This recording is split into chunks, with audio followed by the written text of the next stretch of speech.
Asian game में भारत ने 100 medal जीते हैं। उस 100 मेडल जीतने की जितनी चर्चा हो रही है, उससे ज्यादा चर्चा इस बात की हो रही है कि बजरंग पुनिया मैच हार गए। नमस्कार, बहुत बहुत स्वागत है आप सभी लोगों का शेयर विश्व में। आखिर बजरंग पुनिया के मैच हारने पे इतना हाइप क्यों है? अरे हार गए। एक भारतीय होने के नाते मुझे भी इस बात का दुख है कि भारत का पहलवान मैच हार गया, लेकिन इस बात की खुशी है कि 100 से ज्यादा मेडल आ रहे हैं।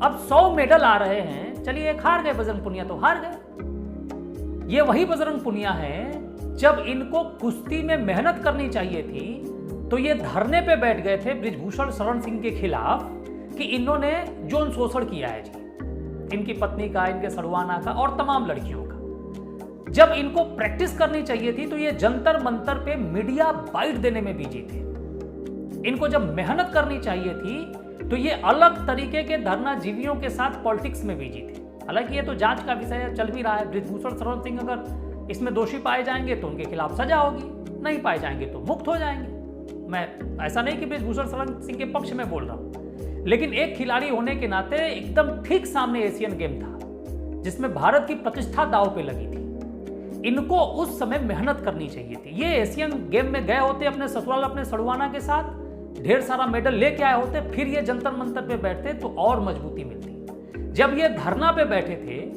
तो बहुत सारे पहलवान पसीना बहा रहे थे कि हमको एशियन गेम खेलना है। अब जो पसीना बहा रहे थे वो इस उम्मीद में थे और ये कह भी रहे थे, ललकार रहे थे कि बजरंग पुनिया को बोलो हमसे ट्रायल दे और ये जीत जाए तो चला जाए। लेकिन ना जी ना, ये तो बड़े पहलवान ठहरे। भारत में इनके अलावा कोई पहलवान ही नहीं है। ये पूरा खानदान जो पहलवानी का है, इनके अलावा कोई पहलवान नहीं। बाकी सब तो मजा लेते हैं, जाते हैं सब मटरगश्ती करने, सब लंगोट के कच्चे। ये मजबूत है, ये बिना ट्रायल दिए ही जाएंगे खेलने और गए। और हुआ क्या कि एक पॉइंट भी ये गेन नहीं कर पाए ईरानी खिलाड़ी के खिलाफ, हार के चले गए। और जब ये हारे तो भारत में दो जमात है, दो तरीके के लोग हैं। एक तो है जो इनके हारने से बड़े दुखी हैं, जो धरनाजीवी वाले लोग हैं, वो अपनी अपनी अलग तरीके से प्रेजेंटेशन दे रहे हैं। और एक वो लोग हैं जो बड़ा खुश हैं। दोनों का तरीका ठीक है। जो दुखी हैं वो दुखी हैं, जो खुश हैं वो इसलिए खुश हैं कि इस व्यक्ति ने, इस पहलवान ने दूसरे मेहनती लोगों का हक मारा है। आप ट्रायल देते फिर आप जीत के जाते तो इस बात की आप दुख होता कि हाँ यार ये उस लायक था, ये खेलने के लायक था, ये गया।